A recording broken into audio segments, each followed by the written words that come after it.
தேவன் தைரியம் உள்ளவர்களின் தேவன். எப்ப தேவன் உன் கண்ணுக்கு தெரிவார் தெரியுமா? நீ வாழ்க்கையில துணிச்சலா தைரியமா சில முடிவுகளை எடுக்கும் பொழுதுதான் கர்த்தர் முன்னாடி தோன்றும். கிருபாசன தண்டையில நெருங்கி சேருகிற தைரியம் எதனாலே உண்டானது என்றால், தேவன் அன்பானவர் என்பதை சிங்காசனத்தை விட்டு இறங்கி சிலுவைக்கு வந்து மரித்து, மகனே நீ கிட்ட வா, நான் உன் மேல அவ்வளவு அன்பா இருக்கிறேன் அப்படின்னு ஆண்டவர் அந்த வழியை திறந்து காண்பித்ததுனால அவருக்கு என்ன கெப்பாசிட்டி இருக்கு, உன்னை கொண்டு அவரால் என்ன செய்ய முடியும் அப்படின்றத வச்சுதான் தேவன் உன்னை பார்க்கிறாரு. அந்த சந்தேகப்படுற ஆட்களை நீங்க கொஞ்சம் கவனமா ஹேண்டில் பண்ணணும். இயேசு கிறிஸ்து கவனமா ஹேண்டில் பண்ணார்.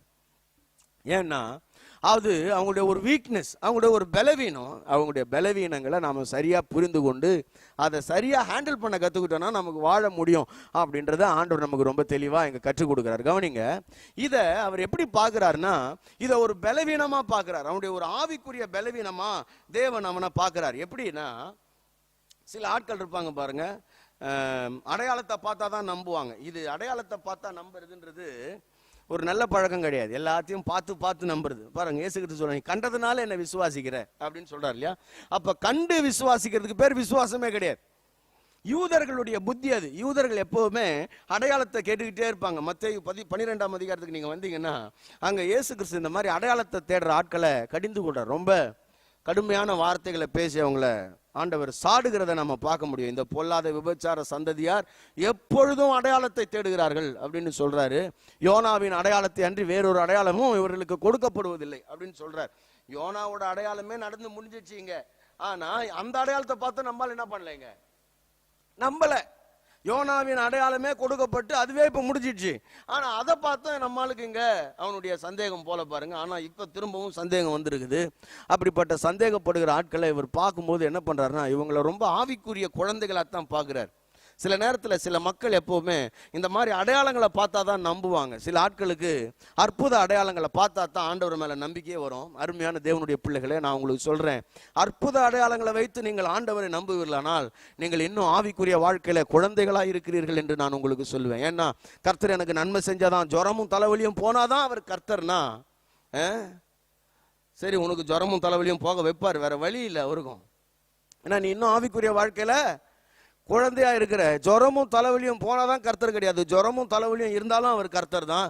இந்த ஜுரமும் தலைவலியும் என் வாழ்க்கையில கர்த்தர் ஏன் அனுமதிச்சார்னு கொஞ்சம் யோசிச்சு, எங்கேயாவது மனம் திரும்ப வேண்டியது இருந்தா மனம் திரும்பி தேவ சித்தம் என்னன்றதை ஆராய்ந்து பார்த்து ஒப்பு கொடுத்து வசனத்தின் மூலமா விடுதலை பெற்றுக்கொள்வேன்னா நீ ஆசீர்வதிக்கப்பட்டவங்க. சில ஆட்கள் அப்படி கிடையாது. எல்லாத்துக்கும் அற்புதங்கள், எல்லாத்துக்கும் அடையாளங்கள். அதனாலதான் பாருங்க, இன்றைய விசுவாசிகளை நிறைய நேரத்தில் ஒரு குறிப்பிட்ட நிலைக்கு மேல அவங்களால என்ன பண்ண முடியறதே இல்லைன்னா வளர முடியறதே கிடையாது. ஏன்னா அவங்களுடைய எண்ண ஓட்டங்கள்லாம் எதை அடிப்படையாக வச்சிருக்குன்னா வெறுமனே அற்புத அடையாளம். இயேசு கிறிஸ்து எதுக்காக இருக்கிறாருன்னா அவர் ஒரு மந்திரவாதி மாதிரி. அவர் இயேசு கிறிஸ்து கிட்ட போனா பேய் ஓடும், இயேசு கிறிஸ்து கிட்ட போனா நோய் தீரும், இயேசு கிறிஸ்து கிட்ட போனா கட்டுக்கிட்டு சூனிய கட்டுலாம் சொல்றாங்க பார்த்தீங்களா? இந்த சூனிய கட்டுலாம் இயேசு கிறிஸ்து என்ன பண்ணிடுவார், எடுத்துடுவார். ரைட்டு, நோய் போயிடும், பேய் போயிடும், சூனிய கட்டெல்லாம் போயிடும். அதுக்கு அடுத்தது இது ஒரு கேட்டகரி. இந்த மாதிரி ஒரு குரூப் இருக்குது. அந்த குரூப்பு எப்பவுமே இதை தேடி தான் ஓடும். பேய் ஓடணும், நோய் தீரணும், கட்டு உடையணும். இப்ப இதுக்கு ஊழியம் செய்யற சில ஆட்கள் இருக்கிறாங்க. ஒரு குரூப் இதுக்கான மக்கள் இருக்கிறாங்க. இன்னொரு கேட்டகரி, அடுத்த கேட்டகரி என்ன தெரியுமா? இயேசு கிறிஸ்து கிட்ட போனா உங்களுக்கு வேலை கிடைக்கும், இயேசு கிறிஸ்து கிட்ட போனா உங்களுக்கு கல்யாணம் நடக்கும், இயேசு கிறிஸ்து கிட்ட போனா உங்களுக்கு குழந்தை பிறக்கும், இயேசு கிறிஸ்து கிட்ட போனா நீங்க கார் வாங்குவீங்க, இயேசு கிறிஸ்து கிட்ட போனா நீங்க பங்களா வாங்கிடுவீங்க, நீங்க பணக்காரர் ஆயிடுவீங்க. இது அடுத்த லெவல்.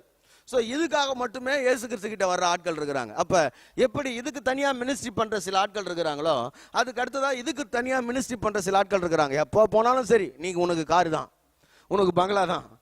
நம்ம பாருங்க, இதெல்லாம் நம்ம மறுக்கவே கிடையாது. இயேசு கிறிஸ்து பேயை ஓட்டுவாரானா கண்டிப்பா ஓட்டுவாரு, நோயை போக்குவாரு, கட்டில இருந்து விடுதலை தருவாரு, ஆசீர்வாதங்கள் இந்த பூமிக்குரிய ஆசீர்வாதங்களால் நிரப்புவார். ஆனா இது எல்லாம் கிடையாது போக்கஸ். இதை தாண்டிய ஒன்று தான் ஆண்டவர் நமக்கு வாக்கு பண்ணினார். நித்திய ஜீவனை அளிப்பேன் என்பதை அவர் நமக்கு செய்த வாக்கு தத்தமா இருக்கிறது. அப்போ இந்த உலகத்துல ஒரு மனுஷன் நித்திய ஜீவன் என்கிறதான வாக்கு தத்தத்தை பற்றி பிடிக்கும் போது இந்த பூமிக்குரிய சகல ஆசீர்வாதங்களை அவன் பெற்றுக்கொள்றான்னு வேதம் சொல்லுது. அதை நோக்கி நம்மில் பலர் பயணிக்காமல் இருப்பது வருத்தத்துக்குரிய விஷயம். நிறைய நேரத்தில் நம்ம தான் அதை சொல்லலை, அது நம்ம மேல இருக்கிற ஃபால்ட். ஊழியர்களாகிய நாம அநேகர் அதை சொல்றது இல்லை, அது அங்கதான் பிரச்சனை. அப்ப நல்லா கவனிங்க, இந்த மாதிரி ஆவிக்குரிய வாழ்க்கையில பலவீனமானவர்களை அல்லது குழந்தைகளை ஆண்டவர் என்ன பண்றாருன்னா அப்படிதான் டீல் பண்றார். அழற குழந்தைக்கு என்ன பண்ணணும்? எடுத்துன்னு போய் பிரியாணி எல்லாம் கொடுக்க கூடாது. குழந்தை அழுவுது, அதுக்கு என்ன வேணும்னா பிரியாணி தான் வேணும். அதுக்கு பிரியாணி கொடுத்தா அது என்ன பண்ணாது? சாப்பிடாது. அதனால தான் பவுல் சொல்லும்போது சொல்றாரு, நீங்க பலமான ஆகாரத்தை புசிக்கிறதுக்கு உங்களுக்கு பலன் இல்லை, ஆகையால் நான் மறுபடியும் என்ன கொடுத்தேன்? பாலை தான் கொடுத்தேன் அப்படின்றாரு. அதனால இந்த ஊழியர்கள் திரும்ப திரும்ப ஏன் பால் கொடுத்துனே இருக்கிறாங்கன்னா அதுக்கு பலனே அடைய மாட்டேங்குது. அதனால அந்த ஊழியர்களால் நெக்ஸ்ட் லெவலுக்கு அவங்கள கொண்டு போகவே முடியல. இந்த பால் கொடுக்கறதுலேயே சந்தோஷப்படுற ஊழியர்கள் வேற இருக்கிறாங்க. கடைசி வரைக்கும் பால் தான், புட்டி பால். எப்ப பார் நிரப்பி வா, இயேசு உனக்கு அற்புதம் செய்கிறார். வந்தியா, வாயில ஃபீடிங் பாட்டில வச்சு இன்னைக்கு கத்தரும் கட்டுகளை உடைக்கிறார், முடிஞ்சுது. அதுதான் அன்னைக்கு பசி ஆயிடுச்சு. மறுபடியும் வரையா, மறுபடியும் பால். அப்ப பலமான ஆகாரத்தை இவங்க ஒரு நாளும் உண்ண மாட்டாங்க. பலமான ஆகாரத்தை கொடுக்காம மக்களை சில நேரத்தில் நம்ம குழந்தைகளாகவே வைத்திருக்கிறோம். ஆனா இப்படிப்பட்ட குழந்தைகளுக்கு நாம என்ன பண்ணணும்னா விளக்கம் கொடுத்துட்டு அந்த குழந்தை நிலையிலேருந்து நெக்ஸ்ட் மாத்திடணும். நல்லா கவனிங்க, இயேசு கிறிஸ்து அதுக்கு பிறகு எப்பவுமே தரிசனம் ஆகிட்டே இல்லை இங்க தோமாவுக்கு. அதான் ரொம்ப முக்கியம், நான் சொல்ல வர்ற விஷயமே அதான். ஒன்ஸ் அவனுக்கு டீச் பண்ணிட்டாரு, சொல்லிட்டாரு.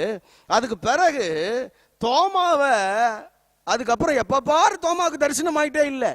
ஏன் ஆண்டவர் அப்ப தரிசனமானார் அப்படின்னா அதுவும் ஒரு நல்லதுக்கு தான். ஏன்னா மக்கள்ல அநேகர் அவரை பார்த்தாங்க. ஆனா இந்த மாதிரி ஒரு சந்தேக பிராணி இயேசு கிறிஸ்துனுடைய காயங்கள்ல தொட்டு அவருடைய விழாவில் கை போட்டு அவரை உணர்ந்தான்னு சொன்னா அவன் எப்படிப்பட்ட சாட்சியா இருப்பான்னு பாத்துங்க பின்னாடி. ஏன்னா அவனை தான் எடுத்துன்னு வந்து ஆண்டவர் எங்க அனுப்புனாருன்னா இந்தியாவுக்கு அனுப்புனாரு. எங்க அனுப்புனாரு? ஆமா, மற்றவெல்லாம் கண்ணால பார்த்தவன், இவன் தான் கையால தொட்டு பார்த்தவன். ஏன்னா அவருக்கு தெரிஞ்சிருக்குது நம்ம ஊர் மக்களை பத்தி. இங்க இருக்கிறவனுங்கெல்லாம் அவிசுவாசத்திலும் கேடுகட்டு அவிசுவாசம் உள்ள ஆட்கள். இவனுங்களுக்கெல்லாம் யார் போய் சொன்னா உரைக்கும் அப்படின்னா இந்த மாதிரி சந்தேகப்பட்டு நம்பிக்கையே இல்லாம கைகளை போட்டு பார்த்த ஒருத்தன் போய் சொன்னாதான். நல்லா கவனிங்க, நான் உங்களுக்கு சொல்றேன், இந்தியாவில் இருக்கிற எல்லா ஜனங்களுக்கும் சொல்றேன், உலகத்தில் இருக்கிற உலகத்தின் மற்ற நாடுகள்ல எந்த நாடுகள்ல இருக்கிறவனுக்கு வர்ற நியாய தீர்ப்பை விட இந்தியாவில் இருக்கிறவனுக்கு நியாய தீர்ப்பு அதிகமா இருக்கும். ஏன்னா இங்க வந்த சாட்சி அந்த மாதிரி. இங்க வந்து சொன்ன சாட்சி இருக்குது பாருங்க, அந்த மாதிரி ஒரு வல்லமையான சாட்சி. ஏன்னா கையில தொட்டு பார்த்துட்டு வந்து சொன்னவன், இங்க வந்து சொன்னவன். அப்படி சொன்ன ஆளுடைய வார்த்தையே நம்பல அப்படின்னா கண்ணால பார்த்தவன் சொல்றதெல்லாம் அவன் நம்பாம இருக்கிறது ஒன்றும் பெரிய காரியம் கிடையாது. கர்த்தருக்கு ஸ்தோத்திரம். கவனிங்க, ஆண்டவர் இவருடைய அந்த பலவீனத்தை அப்படியே பார்த்து அவனை ஆண்டவர் வெறுத்துள்ள, ஆண்டவர் அவனை புறம் தள்ளி இல்ல, அவனை நேசிக்கிறார். நல்லா கவனிங்க, ஒருவனும் கெட்டு போக கூடாதுன்றது ஆண்டுடைய விருப்பமாகவே என்ன பண்றாருன்னா அவனை ஆண்டவர் தன்னுடைய காயங்களை தொட்டு பார்க்கட்டும் ஆண்டவர் என்ன பண்றாருன்னா அனுமதிக்கிறார். வா வந்து தொட்டுப்பார், ஏன்னா நீ பின்னால் எனக்கு ஒரு வல்லமையான சாட்சியா இருப்ப அப்படின்றது எனக்கு தெரியும். ஆகவே நாம கற்றுக்கொள்ள வேண்டிய இரண்டாவது விஷயம், இப்படிப்பட்ட பலவீனமான ஆட்களை நாம சேர்த்து கொள்ள வேண்டும் என்று வேதம் சொல்லுகிறது. பலவீனமான ரொம்ப சந்தேகப்படக்கூடிய ஆட்கள் இருப்பாங்க பாருங்க, ஆவிக்குரிய வாழ்க்கையில குழந்தைகளா இருப்பாங்க. இந்த குழந்தைகள்லாம் நம்ம என்ன பண்ணோம்னா போடா உனக்கு இதெல்லாம் புரியவே புரியாதுன்னு அவங்கள ரிஜெக்ட் பண்ண முடியாது. அவங்கள நாம என்ன பண்ணணும்னா சேர்த்து கொள்ள வேண்டும் என்று வேதம் சொல்லுகிறது. நான் உங்களுக்காக ஒரு வசனத்தை வாசிக்கிறேன். ரோமருக்கு எழுதின நிருபம் 14ஆம் அதிகாரம் முதல் வசனத்துல இப்படி சொல்லப்பட்டிருக்கிறது, விசுவாசத்தில் பலவீனம் உள்ளவர்களை சேர்த்து கொள்ளுங்கள், ஆனாலும் அவனுடைய மன ஐயங்களை குற்றமாய் நிர்ணயிக்காமலும் இருங்கள். அவனுடைய மன ஐயங்கள். அப்ப மனதில் ஒருத்தருக்கு சந்தேகம் வந்துகிட்டே இருக்குதுன்னா அவர் என்ன ஆளு அப்படின்னா பலவீனமான ஆளு. ஒருத்தருக்கு எப்ப பாரு சந்தேகம், வசனத்தின் மேல சந்தேகம், தேவனுடைய வார்த்தையின் மேல சந்தேகம், வல்லமையின் மேல சந்தேகம், அவர் இருக்கிறாரா இல்லையான்னு சந்தேகம். ஏன்னா பாக்குற காரியத்தின் மேலேயே சந்தேகமாச்சு அவனுக்கு. புரியுதா நான் உங்களுக்கு சொல்றது? ஒருத்தன் பார்க்கறதே சந்தேகப்படுறான்னா பார்க்காததை எவ்வளவு சந்தேகப்படுவான்? விளங்குதா உங்களுக்கு? இப்போ கட்டின பொண்டாட்டி மேலேயே சந்தேகப்படுறானா ஒருத்தன், காணாத தேவனை எவ்வளவு சந்தேகப்படுவான்? புரியுதா உங்களுக்கு? ஒரு ஆள் கட்டின புருஷனையே சந்தேகப்படுறானா அவளுக்கு காணாத தேவனை இதை விட அதிகமா சந்தேகப்படுவான்.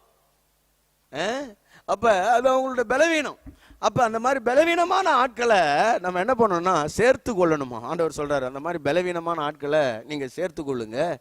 அவர்களுடைய மன ஐயங்களை, அவர்களுடைய மனதில் ஐயம்னா சந்தேகம், அவங்க மனசுல எழும்பக்கூடிய சந்தேகங்களை நீங்க பெரிய குற்றமா பார்க்காதீங்க. அவனை குற்றவாளி ஆகிடாதீங்க. அது நிமித்தம் அவனை சேர்த்துக்கிட்டு அந்த சந்தேகத்தை நிவர்த்தி பண்றதுக்கு நாம என்ன பண்ணணும்னா முயற்சி பண்ண வேண்டும் என்று வேதம் சொல்லுதா. இந்த நல்ல மெய்ப்பன் இருக்கிறாரே, எவ்வளவு நல்ல மெய்ப்பன். ஹல்லேலூயா. அவர் யோவான்ல 17ஆம் அதிகாரத்துல சொல்றார், நீர் எனக்கு தந்தவர்களில் ஒருவனையும் நான் இழந்து போகலப்பா. நீர் எனக்கு தந்தவர்கள்ல நான் ஒருத்தனையும் இழந்து போகல. கேட்டின் மகன் கெட்டு போனானே ஒழிய மற்றபடி அல்ல. ஒருத்தன் தானா கெட்டு போறானே தவிர அவர் எவனையும் இழக்கிறதுக்கு விரும்பதே கிடையாது. அல்லேலூயா. அவன் எவ்வளவு பலவீனமானவனா இருந்தாலும் சரி, அவனுடைய பலவீனங்களை மாற்றி தேவன் தன்னிடமாய் சேர்த்து கொள்ள விரும்புறாரே தவிர அவனை இழக்கணும்னு ஆண்டவர் நினைக்கிறதே கிடையாது. நீங்க பைபிள்ல ஒரு சம்பவம் இருக்குது.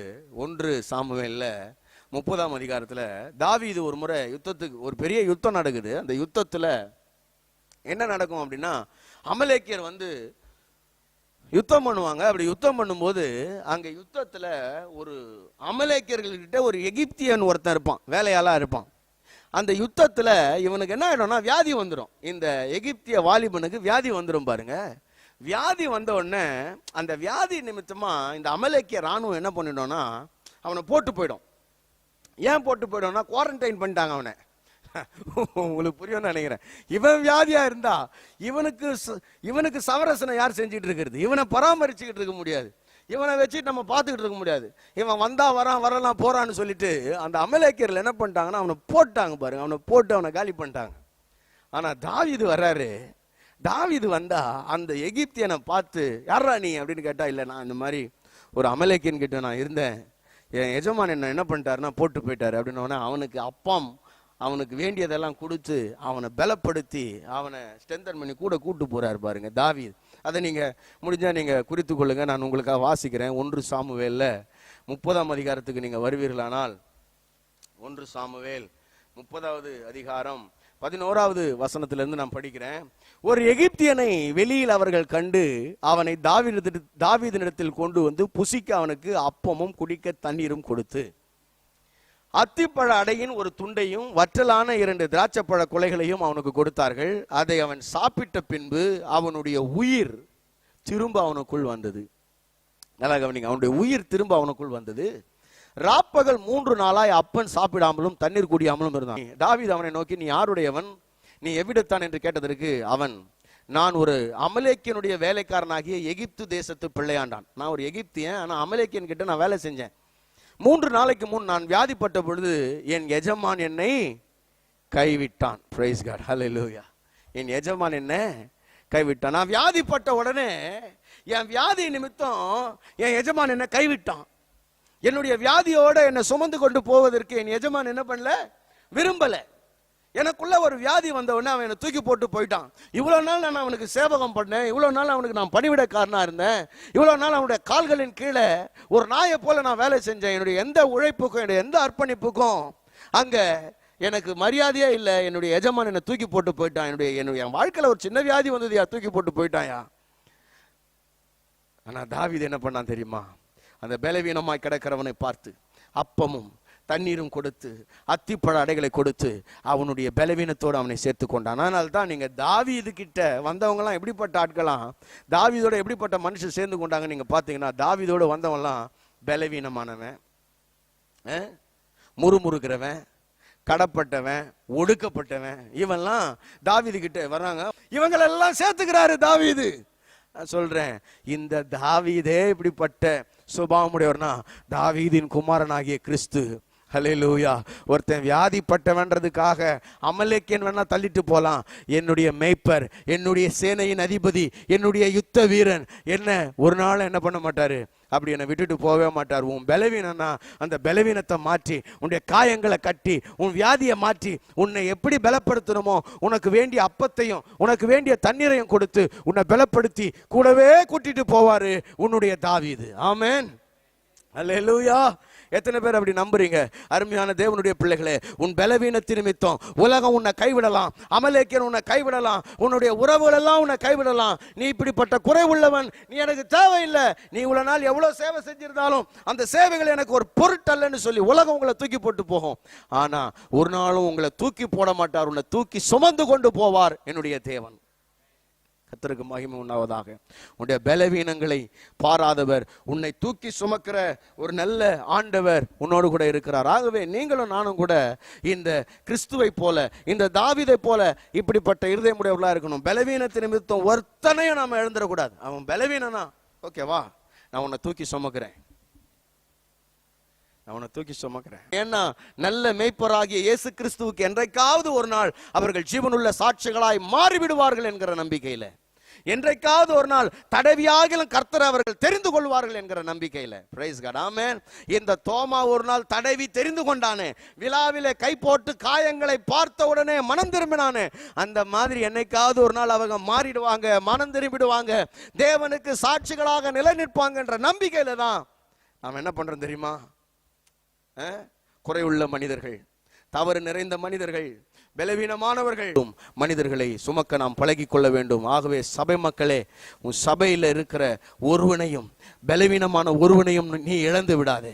அவனுடைய மன ஐயங்களை குற்றமாக எண்ணாதே, அவனை சேர்த்துக்கொள், அவனை தூக்கி சும. ஒரு நாள் கர்த்தருடைய காயங்களை அவன் தடவி பார்ப்பான், அவனுக்குள்ளே ஒரு மனம் மாறுதல் உண்டாகும். கர்த்தர் அவனை நிலைநிறுத்த வல்லவராய் இருக்கிறார், சாட்சியாய் நிறுத்துவார்.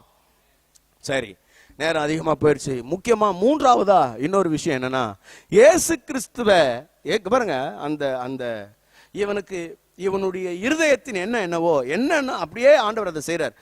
சீசர்கள்லாம் சொன்னாங்கல்ல, பூட்டப்பட்டிருந்த இடத்துக்குள்ள அவர் வந்தாரு, அதை நாங்க பார்த்தோம் அப்படின்னு. இவனுக்குள்ள அதெல்லாம் ஒரு கேள்வி, அதெல்லாம் ஓடிட்டு இருக்குது இவனுக்குள்ள, எப்படி வந்திருப்பார் அப்படின்னு. அதே மாதிரி வர்றார். உனக்கு எப்படி சொன்னா புரியுமோ அப்படி சொல்லுவார் ஆண்டவர். அவரை மாதிரி ஒரு போதகர் இந்த உலகத்துல நீங்க பார்க்கவே முடியாது. யார் யாருக்கு எப்படி எப்படி சொன்னா புரியுமோ அவங்களுக்கு அப்படி எப்படி சொல்லி கொடுத்துருவார்.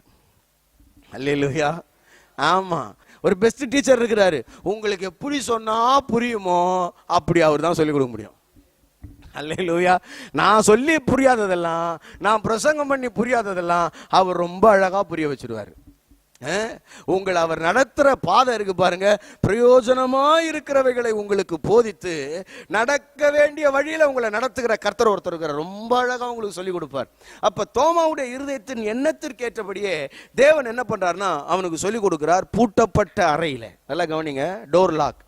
என்னது சொல்லுங்க? ஆமா, நம்ம பாஷையில சொன்னா லாக்டவுன். லாக்டவுனுக்கு நடுவுல இயேசு வந்து நின்று, பிரைஸ் காட், ஆமென். ஆமா, இப்பொழுது பூட்டப்பட்ட அறைகளுக்கு நடுவில் அவர்கள் வாழ்ந்து கொண்டிருக்கிறார்கள். பூட்டப்பட்ட அறைகளுக்கு நடுவில் வெளியில போக முடியல. வெளியில போனா இவனும் கிறிஸ்துவோடு இருந்தவன் சொல்லிட்டு இவனை பிடித்து அடிப்பதற்கு, சிலுவையில் அறைவதற்கு, இவர்கள் மேல் குற்றம் சாட்டுவதற்கு, இவளை சிறைச்சாலையில் அடிப்பதற்கு ரோம அரசாங்கம் காத்து கொண்டிருக்கிறது. ஆகவே வெளியில போக முடியல. வெளியில போய் இப்ப என்ன பண்ண முடியல, முன்ன மாதிரி வேலை செய்ய முடியல. வேலை செஞ்சா எங்க பாக்குறவங்க ஏதாவது கேட்டுருவாங்களோன்னு சொல்லிட்டு ஒரு பக்கம் பயம். விசுவாசத்தை மறுதலிக்கவும் முடியல, தேவனை அறிவிக்கவும் முடியல, போய் வேலை செய்யவும் முடியல. கட்டப்பட்ட ஒரு சூழ்நிலைகளுக்குள்ள இந்த லாக்டவுனுக்கு மத்தியில இவர்கள் அமர்ந்து கொண்டிருக்கிறார்கள். என்ன செய்யறதுனே புரியல. இருதயமெல்லாம் குழப்பம். வெளியில போனா ஆபத்து, வெளியில போனா பயம், வெளியில போனா சிறையிருப்பு, வெளியில போனா தன்னுடைய வாழ்க்கைய அடுத்த லெவல், நெக்ஸ்ட் நான் என்ன பண்ண போறேனே தெரியாத ஒரு குழப்பமான ஒரு நிலையில அவர்கள் அமர்ந்து கொண்டிருக்கிறார்கள். இயேசு வந்தாரு, அவங்க நடுவுல வந்து நின்றார். இயேசு வந்து நின்றார். ஆமென், அல்லேலூயா. நான் சொல்றேன், உங்களுடைய எல்லா கதவுகளும் அடைக்கப்பட்டிருக்கலாம், எல்லா டோர்ஸும் க்ளோஸ் ஆகி இருக்கலாம். நான் சொல்றேன், உலகத்துக்கு தான் இந்த லாக்டவுன் எல்லாம், உனக்கு லாக்டவுனே கிடையாது. ஏன்னா நீ பூட்டப்பட்ட அறைகளுக்கு நடுவில் இருந்தாலும் ஆண்டவர் உன் நடுவில் வந்து வாசம் பண்ணுகிற தேவனா இருக்கிறார். அல்லேலூயா. ஆண்டவர் உன்னோடு கூட இருக்கிறார். அவருடைய பிரசன்னத்தை நீ உணர்ந்து கொண்டிருக்க முடியும். இன்றைக்கு இந்த லாக்டவுன்ல வீட்டில் உட்காந்து நீங்க ஆராதிக்கிறீங்க, வீட்டில் உட்காந்து வசனத்தை கேட்குறீங்க. ஆனா வீட்டுக்குள்ள கர்த்தர் உன் பக்கத்துல உட்கார்ந்து இருக்கிறார், உன் அருகில வந்து அவர் அமர்ந்து இருக்கிறார். எதுக்குன்னா அவர் வந்த உடனே சொல்றாரு உங்களுக்கு சமாதானம். ஏன் அதை சொன்னார் அப்படின்னா, இந்த உலகத்துல உலகத்தால எது தர முடியாதோ அதை தருகிறவர் தான் தேவன். பிரைஸ் காட், அல்லேலூயா. அப்ப நல்லா கவனிங்க, இந்த உலகத்தால எதை தர முடியாது அப்படின்னா சமாதானத்தை தர முடியாது. அதனால தான் சொல்றாரு உங்களுக்கு சமாதானம். இந்த உலகத்தினால் தர முடியாத மிகப்பெரிய சமாதானத்தை தேவன் நம்முடைய இருதயத்தில் கொடுத்திருக்கிறார். ஏன்னா கிறிஸ்துவை நம்ம ஜீவனாய் கொண்டிருக்கோம். இந்த உலகத்தினால தர முடியாத ஒரு பெரிய சமாதானத்தை தேவன் உங்களுக்கு தர்றாரு. நான் என்னுடைய சமாதானத்தையே உங்களுக்கு வைத்து போகிறேன் அப்படின்னு சொல்றாரு. அப்ப அந்த சமாதானத்தினால உங்களுடைய இருதயம் நிறையப்படுவதாக. ஆமென். உலகம் தர முடியாத சமாதானத்தை தேவன் நமக்கு தந்திருக்கிறதுனால தான் நம்மளால என்ன, இதெல்லாம் உலகத்துக்கு தான் நடக்குது, நமக்கு இதெல்லாம் என்ன பண்றது இல்லைன்னா நடக்கிறது இல்லை. ஏன்னா தேவ சமாதானம் நம்மை ஆளுகை செய்திருக்கிறபடினாலே. கர்த்தருக்கு ஸ்தோத்திரம். கவனிங்க, நான் சில விஷயத்தை வேகமா சொல்லிட்டு முடிக்க விரும்புறேன். என்ன அப்படின்னா, இந்த காயங்களை அவர் காட்டின உடனே, பார்த்த உடனே அவன் என்ன பண்றான்னா, என் ஆண்டவரே என் தேவனே அப்படின்னு சொன்னான். என் ஆண்டவரே என் தேவனே. இந்த வார்த்தை கிரேக்க மொழியில் என் ஆண்டவரே அப்படின்னா அடோனாய். அந்த அடோனாய் என்ற பதத்துக்கு என்ன அர்த்தம் அப்படின்னா எஜமானனே என்ற அர்த்தம். கவனிங்க, என் ஆண்டவனே என் தேவனே அப்படின்ற இந்த பதத்தை யாருக்கு மட்டும்தான் பயன்படுத்துவாங்க அப்படின்னா கர்த்தருக்கு மட்டும்தான் பயன்படுத்துவாங்க. யாருக்கு பயன்படுத்துவாங்க? கர்த்தருக்கு மட்டும்தான் பயன்படுத்துவாங்க. அப்படின்னா என் தேவனே அப்படின்னு அவரை சொன்ன உடனே அப்படின்னா என்ன அர்த்தம்னா, நீர்தாயா என்னுடைய தேவன் அப்படின்னு இவன் அங்கே சரண்டர் ஆகிறான். இயேசுவை அங்கே கர்த்தர்னு சொல்றத நம்ம பார்க்குறோம். நல்லா கவனிக்கணும். சில ஆட்கள் இறையியல் தெரிந்தவங்க, இந்த நிறைய இந்த உபதேச கோளாறு உள்ள ஆட்களுக்கெல்லாம் நான் சொல்றேன், இயேசுவை தோமா கர்த்தர் என்று சொன்ன பொழுது இயேசு கிறிஸ்து அதை அங்கீகரிக்கிறதை நான் உங்களுக்கு சொல்றேன். இந்த ஜெகோவா விட்னஸ்காரங்க சில ஆட்கள்லாம் இந்த பிரதர் அண்ட் மிஷன்லலாம் இருப்பாங்க இல்லையா, அவங்கெல்லாம் என்ன சொல்லுவாங்கன்னா, பிதாவாகிய தேவன் வேற, குமாரனாகிய கர்த்தர் வேற அப்படின்னு சொல்லி ரெண்டையும் வேறு பிரிப்பாங்க. நான் சொல்றேன், பிதாவாகிய தேவன் தான் குமாரனாகிய கிறிஸ்து அப்படின்னு நான் சொல்றேன். ஏன்னா குமாரனாகிய கிறிஸ்து ஆராதனைக்குரியவர் என்கிறத அவர் இங்க விளங்க பண்ணுகிறதை நாம் பார்க்கிறோம். கவனிங்க, ஒரு இடத்துல பவுலும் பர்னபாவும் ஒரு இடத்துக்கு போய் ஊழியம் செய்கிறாங்க. அப்படி ஊழியம் செய்யும் பொழுது அங்கே இருக்கிற மக்கள்லாம் வந்து, முதலாவது மிஷினரி பயணத்தில் அங்கே இருக்கிற மக்கள்லாம் வந்து பவுலுக்கும் பர்னபாவுக்கும் பலி செலுத்த வர்றாங்க. அப்படி பலி செலுத்தும் பொழுதும் பவுலும் பர்னபாவும் தன்னுடைய வஸ்திரங்களை என்ன பண்றாங்களா, கிழித்து கொள்ளுகிறார்களாம். ஜனங்களே, நீங்க ஏன் இப்படி செய்றீங்க? நாங்க உங்களை மாதிரி பாடுள்ள மனுஷன், நீங்க இந்த விக்கிரங்கள் எல்லாம் விட்டு ஜீவனுள்ள தேவனிடத்திற்கு மனம் திரும்பணும் நாங்க செய்யறோம் அப்படின்னு சொல்லிட்டு தேவனுடைய ஆராதனைய, தேவனுடைய மகிமைய, தேவனுக்கு செலுத்தக்கூடிய பலியை எங்களுக்கு செலுத்தாதீங்கன்னு சொல்லி தங்களை அங்க தாழ்த்தினாங்க பவுலும் பர்னபாவும். அப்ப இயேசு கிறிஸ்து தான் தேவன் அல்ல அப்படின்னா, ஏன் பையன் அப்படி சொல்ற, தோமா அப்படி சொல்லாத அப்படி சொல்லியிருப்பாரா இல்லையா? அப்படி சொல்லல அவர். அப்படின்னா என்ன அர்த்தம்னா, நீ சரியாயிட்ட, உன் கண்ணு திறக்கப்பட்டுருச்சு, நீ கண்டதுனால விசுவாசிக்கிற, ஆனாலும் காணாமல் இருந்து விசுவாசிக்கிறவர்கள் பாக்கியம். அப்படின்னா என்ன அர்த்தம்னா, தோமாவை அவர் மறுக்கல, தோமாவோட ஸ்டேட்மெண்ட்டை அவர் தவறா சொல்லல, அவர் அதை ஏற்றுக்கொண்டார்னா இயேசு கிறிஸ்தாங்க தன்னை தேவன் என்பதை விளங்க பண்ணுகிறார். அவர் அவனுடைய ஆராதனையை அவர் ஏற்றுக்கொள்றார், அவருடைய துதியை அங்க ஏற்றுக்கொள்கிறார் என்ற அர்த்தம். ஆண்டவராகிய இயேசு கிறிஸ்து ஆராதனைக்குரியவர் என்பதை நாம புரிந்து கொள்ள வேண்டியது அவசியம். இவனுடைய கண்கள் திறக்கப்பட்டது. அல்லேலூயா. அருமையான தேவனுடைய பிள்ளைகளை, ரெண்டாவது அங்க என்ன ஒரு முக்கியமான விஷயம்னா, அவனுடைய இருதயத்துல என் தேவனே என் ஆண்டவரே, இப்பதான் அவனுக்குரியவனா மாறிட்டார். Praise God. அவருடைய பர்சனல் சேவியரா, பர்சனல் அவனுடைய உள்ளான மனுஷனுக்கு தனக்கான ஒரு ஆண்டவரா அவன் சுதந்திரிக்கிறான். நான் சொல்றேன், நீங்க ஒவ்வொருத்தரும் ஆண்டவர் உங்களுக்கான ஆண்டவரா இருக்கணும். அது ரொம்ப முக்கியம். ஆபிரகாம் தேவன், ஈசாக்கின் தேவன், யாக்கோபின் தேவன் சொல்றது பெருசு இல்ல, அவர் என்னுடைய தேவன் அப்படின்னு சொல்றதுதான் ரொம்ப முக்கியம். அவர் எனக்கான ஆண்டவர், என்னுடைய ரட்சகர், என் மீட்பர். கர்த்தர் உங்க அப்பாவுக்கு தேவனா இருக்கலாம், ஆனா உனக்கு தேவனா அப்படின்றது எப்ப தெரியுமா வரும்? அந்த விசுவாசம் உனக்குள்ள வந்த பிறகுதான். Praise God. ஆமென். அந்த விசுவாசம் உனக்குள்ள வந்த பிறகுதான் அவர் என் தேவனேன்னு சொல்லுவோம். வேதாகமத்தில் நிறைய சம்பவங்கள் இருக்குது. என்பவர்களின் தேவனாகிய கர்த்தாவே, ஆபிரகாம், ஈசாக்கு, யாக்கோபு என்பவர்களின் தேவனாகிய கர்த்தா. அப்ப என்னுடைய தேவனாகிய கர்த்தாவேன்னு சொல்றதுக்கு சிலருக்கு என்ன பண்றது, நிறைய பரிசுத்தவான்களே அப்படி இருந்திருப்பாங்க, நீங்க பார்க்க முடியும் அப்படி. அப்ப ஆண்டவர் என்ன எதிர்பார்க்கிறாருன்னா, என் தேவன் நீங்க அழைக்கணும்னு விரும்புறாரு. என் தேவன்ற எண்ணம் எப்ப தெரியுமா வரும், அவர் என் ரட்சகர், அவர் எனக்காக பலியானார், அவர் எனக்காக மரித்தார்னு அவருடைய பலிகளையும் அவருடைய காயத்தையும் அவருடைய உயிர்த்தெழுதலையும் விசுவாசிக்கும் பொழுது அவர் உங்களுடைய சொந்த ரட்சகராய் மாறுகிறார் என்பதில் எந்த விதமான சந்தேகமும் கிடையாது. ஆமென், அல்லேலூயா. மூன்றாவதாக ஆண்டவர் இங்க இதுல என்ன நம்ம பார்க்கணும், என் தேவனே என் ஆண்டவரேன்னு சொன்னதுல என்ன பார்க்கிறோம்னா, அவனுடைய மனம் திரும்புதலை நாம பார்க்கிறோம். அப்படின்னா என்ன அர்த்தம், ஆண்டவரே என் அவிசுவாசத்தை மன்னிச்சிடும், நான் சந்தேகப்பட்டது தப்பு தான் அப்படின்னு சொல்லி அவன் அங்க பூரணமாய் மனம் திரும்பினதை நாம அங்க பார்க்கிறோம். கவனிங்க, இவனுடைய உள்ளம், இவன் தான் எதிர்பார்த்தான். இயேசு கவனிங்களேன், அங்க தோமா சொன்னது இயேசுவுக்கு, இயேசு கிறிஸ்து அங்க இல்லை. இப்ப போன வாரம் சொன்னான் பார்த்தீங்களா, தோமா போன வாரம் சொன்னான். என்ன சொன்னா, இங்க பாருங்க, அதை நான் உங்களுக்கு படிக்கிறேன். யோவான்ல 20ஆம் அதிகாரத்துல 25வது வசனம். மற்ற சீஷர்கள் கர்த்தரை கண்டோம் என்று அவனுடனே சொன்னார்கள். அதற்கு அவன், அவருடைய கைகளில் ஆணிகளினால் உண்டான காயத்தை நான் கண்டு அந்த காயத்திலே என் விரலை விட்டு என் கையை அவருடைய விலாவிலே போட்டால் ஒழிய விசுவாசிக்க மாட்டேன் அப்படின்னு அவன் எல்லா சீஷர்கள் கிட்ட சொல்றான். இதை சொல்லும் பொழுது இயேசு கிறிஸ்து அங்க இல்லை. இயேசு கிறிஸ்து என்ன பண்ணல, அங்க இல்ல. ஆனா அவர் ரூமுக்குள்ள வந்த உடனே வந்து சமாதானம் சொல்லிட்டு அடுத்த வார்த்தை என்ன சொல்றாரு தெரியுமா, தோமாவே வா, என் கையை பாரு, என் விழாவில் உன் கையை என்ன பண்ணு போடு. அப்படின்னா என்ன அர்த்தம் தெரியுமா, உன் மனசுல என்ன நினைக்கிறியோ அதை தேவன் அறிவார். நீ மற்றவங்க கிட்ட பேசுறதெல்லாம் தேவன் அறிவார். உன் புலம்பல், உன் எண்ணம், ஏக்கம் எல்லாம் என்ன, நீ என்ன நினைக்கிறியோ உன் எண்ணங்களை அறிந்து உன்னை ஆசீர்வதிக்கிற ஆண்டவர் உன்னோடு கூட இருக்கிறார். ஆமென்.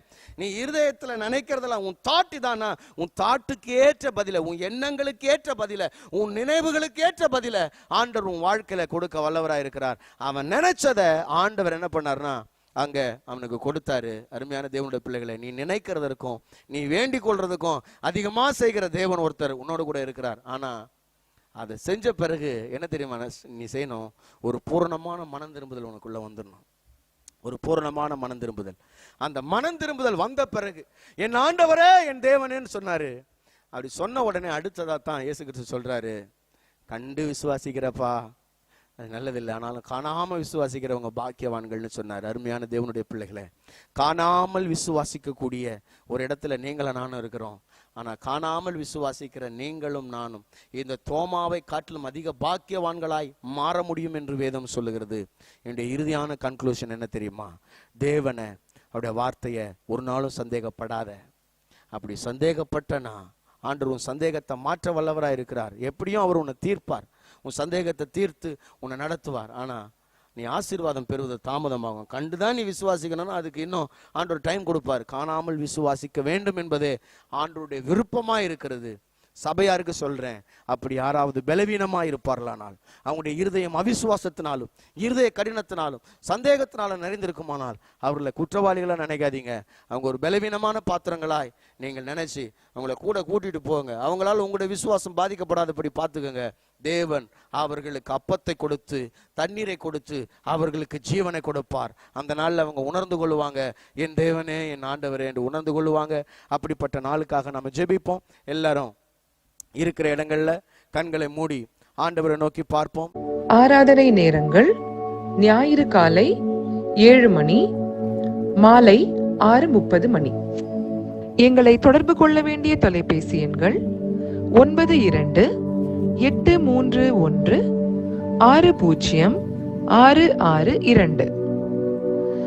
98-406-7255.